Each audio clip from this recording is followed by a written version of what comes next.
Namaskar and welcome to India Science. Namaste. Namaskar. I'm Nidhi Kumar and you're watching India Science.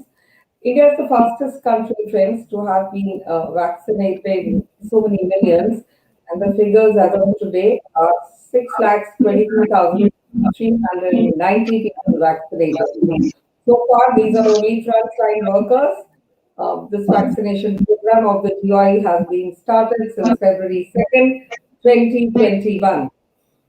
We have with us today, joining us from PGI Chandigarh, Dr. Aditya Aggarwal, Professor, Department of Orthopedics, GIMER.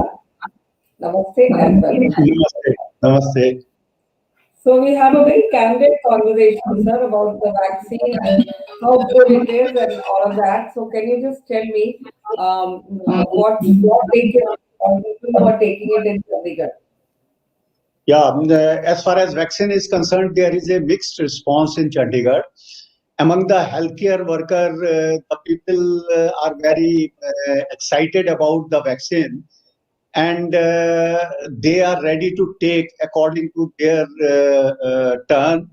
And in fact, some of the workers, those who missed out, they come in the evening and they get the vaccination. As far as the general public is concerned, there is a little bit of fear in the public regarding the side effects, as well as the some of the reports which have appeared in the news regarding the mortality. It was not. Absolutely, sir. So the vaccine drive at PGIMER witnessed a very good response. That's what we heard on January 22nd, about 150 health workers getting inoculated. And can you tell us about these two sites where the vaccine is given, sir? Uh, uh, yeah, this jab is given usually in the shoulder.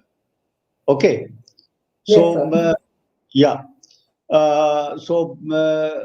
This is given in two doses.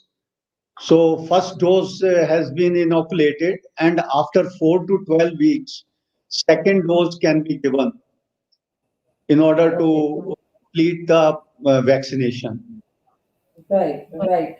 But what about the centers there? Where all are you having the centers, sir? Is my question. There are four centers. There are four centers in Chandigarh. One is in Hmm. PGI, one is in GMCH, and another is in 16 sector hospital, and one is in the periphery.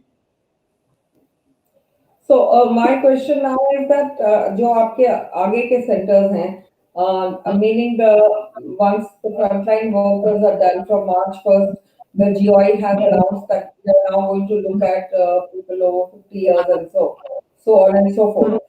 What are the other centers? Is it going to carry on these centers only, or are you opening further new centers in cities? I think right now only four centers will continue.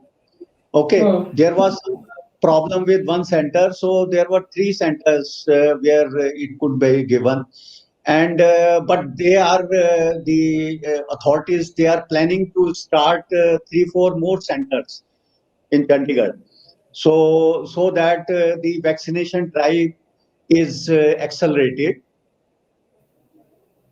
All right. My first question is how might it impact the joints, sir? Because bones and joints आपका ही forte है. You're taking care of that. तो COVID-19 की अगर बात करें, vaccine की बात करें या किस तरह आप देखते हैं? How does it impact joints? Yeah, after the vaccine is given, there are some side effects immediate, and Yes. such as there is a muscle ache and joint pain is there in Hmm. the people who are given the vaccination. And once the immune system takes over and antibodies develop, so there will be, in fact, it will boost the immunity also of the patient. And Hmm. the people, if they can do the proper exercise, proper uh, all those activities. So it may in fact boost the bones and the joints functioning. Have there been particular cases of orthopedic concern coming in this period to you, sir? As a doctor, what would you like to say? Osteo-related conditions, sir. Orthopedic side effects as well. But otherwise, what are the conditions you are looking at among your patients? What are the concerns been during the pandemic time? Yeah. So the vaccination may cause pain at the injection site, and the patient may have tiredness and headache, nausea, fever may occur, and the Hmm. patient may have early stages the chills, Hmm. and there are possible side effects. Severe allergic reactions might occur, and Hmm. potentially life-threatening complication such as anaphylaxis, which is possible, but it is not. It's very rare, and All there right. are two exceptions actually regarding the health-related problem. That is, some newspaper publication is there that regarding the Bell's palsy and the fatal blood disorder, but the cause is not attributed to COVID vaccine. Okay. Okay. Sir, another thing that I want to ask you, lifestyle diseases, yes, is not so common. So, osteoarthritis for the knee, how do you look at that? What are the concerns? And why is it a lifestyle disease? Why do you call it a lifestyle disease? Osteoarthritis actually is occurring most of the patients. They are in sedentary workers, and they are executive type of workers, means they are sitting all the time before computer and working on the table and hardly moving from the table, and all those patients, that is attributing to the lifestyle of the patient. As far as the nutrition of the patient is concerned, they are taking all those junk food, and that comes in the lifestyle. Then all those notorious things like smoking and alcohol, and that contributes to obesity also. So obesity further aggravates the osteoarthritis of the knee. So as you know, the lubrication of the joint requires the proper exercise of the knee joint, and unless patient is moving most of the time and doing exercises, then it leads to early changes in the cartilage of the knee, and that leads to further osteoarthritis changes. So that's why it is attributed to lifestyle disease. All right, sir. The questions that we've been flooded with are that whether COVID vaccine is going to have any effect on people with a knee condition or orthopedic side effects for that person. Has the vaccine got anything to do with people who are, say, dealing with surgery right now or looking at surgery in another 2 year, another 2 months or something like that? I hope that will not impact that process, the vaccine.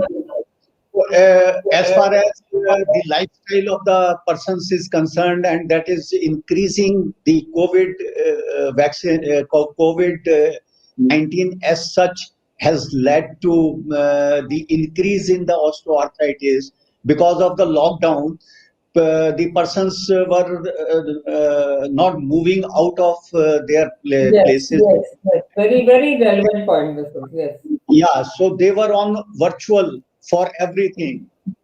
The meetings are being held in work from home is being done, and then all those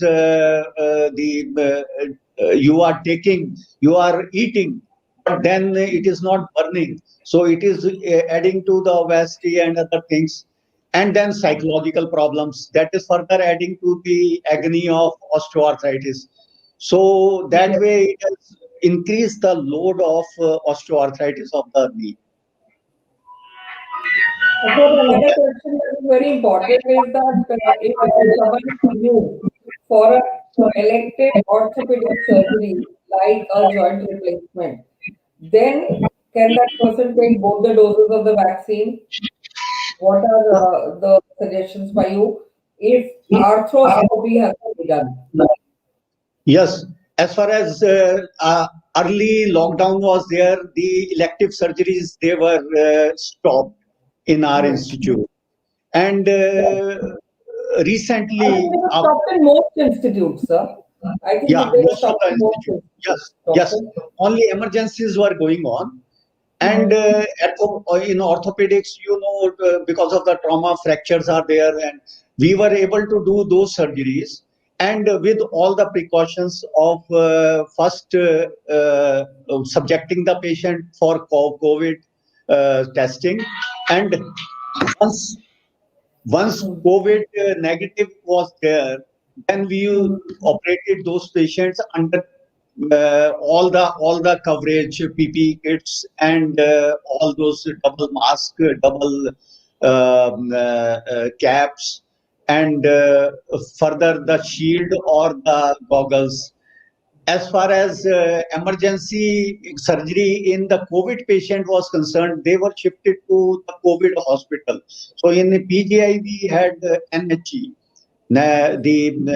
Yeah, that is. So we shifted to that NHE building, which was considered as a COVID hospital, and there they were operated by a special COVID team.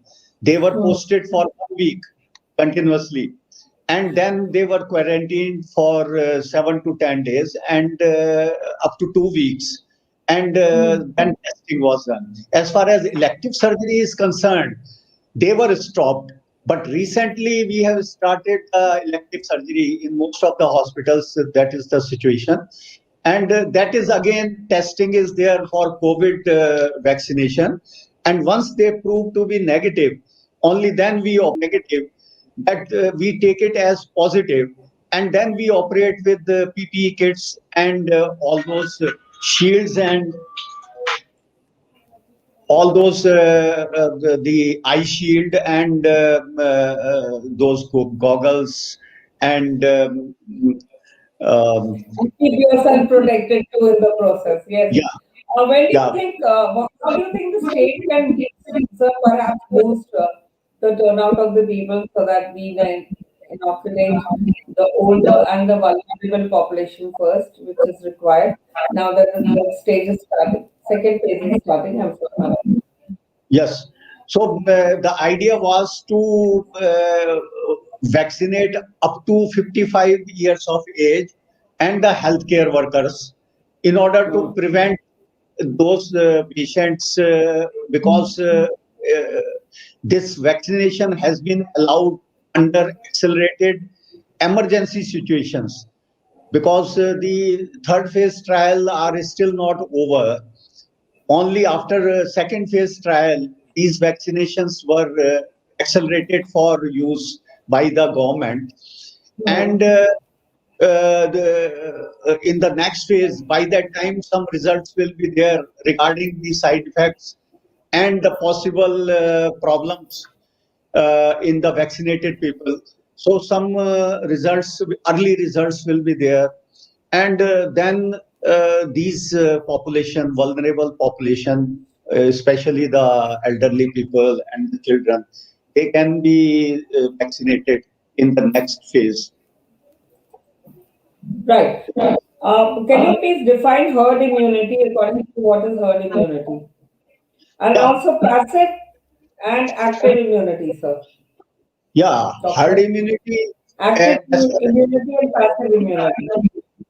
Okay, yeah, herd immunity, or it is also called community immunity, actually, and this is Yeah, basically to correct. provide protection to the group or the herd against COVID, and depending upon the Hmm. contagious nature of any disease, it is said that about 70 to 90% of the population, once they get the immunity, that is called herd immunity.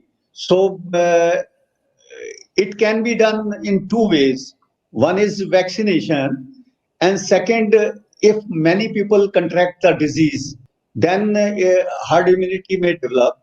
And usually it develops because of development of antibodies, which lead to the protection of a person against a population against the disease itself.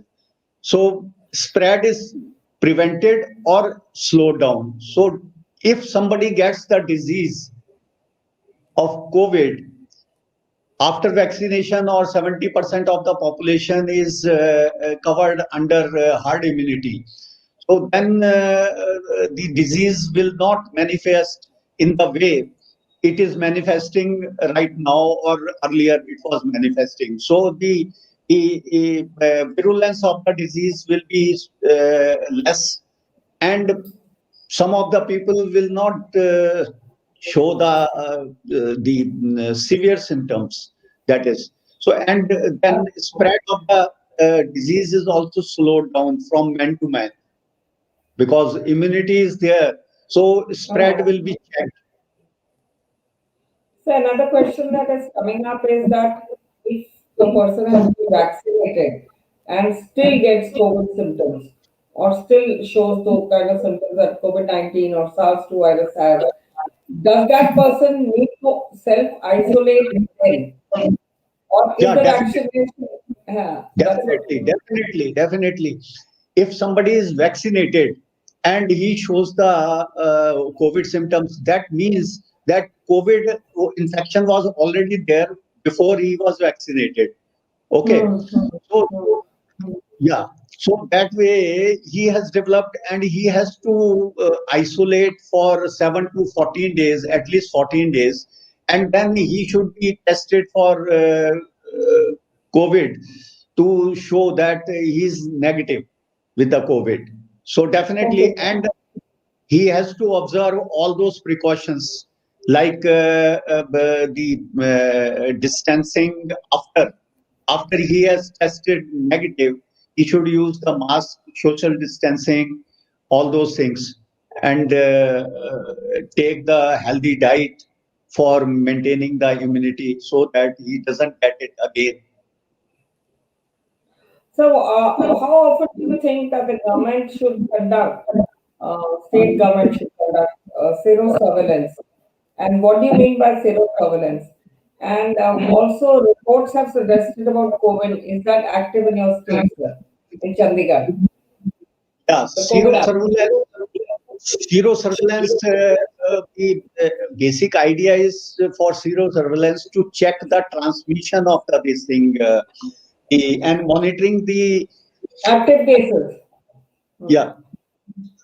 So basically, zero surveillance is conducted in a population to see whether the transmission of the COVID-19, to monitor that and understand the proportion of population exposed to virus. So Right. these zero surveillance should be regularly conducted, at least every 6 months. They should be done. Absolutely, sir. And on that note, we wish you a very, very good turnout in the second phase when you have that in Chandigarh, which is starting soon in the first week of March, right? Yes, yes.